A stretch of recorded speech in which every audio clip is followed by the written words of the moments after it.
Each scene in a movie speaks a visual language, which is a way of explaining how what we see in the scene tells us the story as well as the dialogue, as using various techniques can change the atmosphere of a scene and therefore make the audience feel a certain way. One factor that greatly affects the visual language is the lighting used in a scene, as this can change the emotion of almost every scene, changing it from an uplifting tale with a bright happy colour and a lighting scheme compared to a dark moody look most horror movies adapt. Lighting is used to tell the audience where in the scene they are meant to be looking. For example, this scene in Skyfall, we see the light is only casted onto our main character's face, as this is where all the action is happening in the scene. Everything behind him is irrelevant to the narrative, therefore the cinematographer, Roger Deakins, has only lit what is needed, and this brings the audience's attention to that and only that.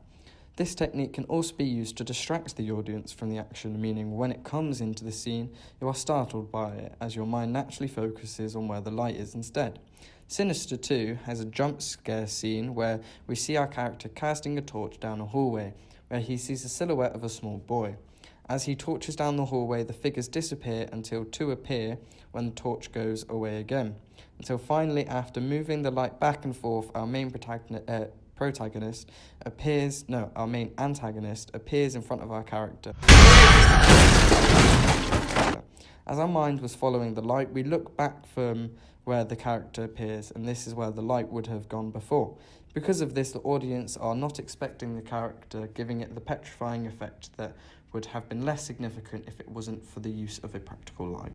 As I've said, lighting is used to show the audience where the action is happening and how particular types of lighting can give a scene an atmosphere. However, the colour of lighting can be used for this effect as well. Using gels or coloured lights allows another level of story to be told in the scene on a subconscious level. In Alfred Hitchcock's 1958 movie Vertigo, we see green lighting used to signify the main character's obsession with Madeline, and as the film goes on. We see that colours used to tell a story are usually unorthodox colours, such as the hot searing pink used in Best Picture Oscar-winning Moonlight. Although it was directed by Barry Jenkins, the cinematographer James Laxter spent hundreds of hours fine-tuning the colours used in the film. They use a pink to signal moments when the protagonist breaks away from reality. Colorist Alex Bickle says it feels heightened, it takes you to a supernatural place, especially when the character is dreaming and faces his real desires.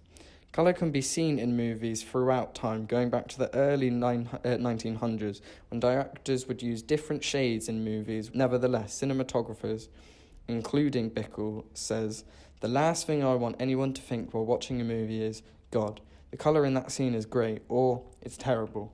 It works best on a subconscious level. So the use of colour in lighting should accompany the story.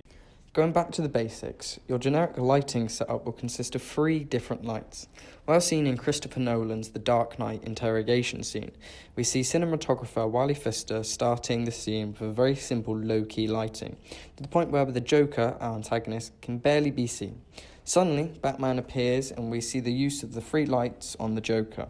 Our main or key light will be lighting up one side of his face and will be the most powerful light used in the rig. Next is the fill light, or a reflector bouncing the light from the key light back onto our character's face. Finally, we have the hair light, which is above the other lights and cast down to light the top of the character's head. This setup works perfectly for the scene, as the lights are bright, almost overpowering, that contrast the Batman's failed attempts to overpower the Joker. A great use of a simple 3-way lighting setup used in an A-class Hollywood movie. Overall, we see how using different lighting techniques such as Rembrandt lighting or even the use of colour can further back up the message the narrative of the story is trying to tell, and therefore a key part of all filmmaking. And in any scene you shoot, you should take into account how the lighting will affect it and what the techniques you can use to intensify the emotion you are trying to make the audience feel.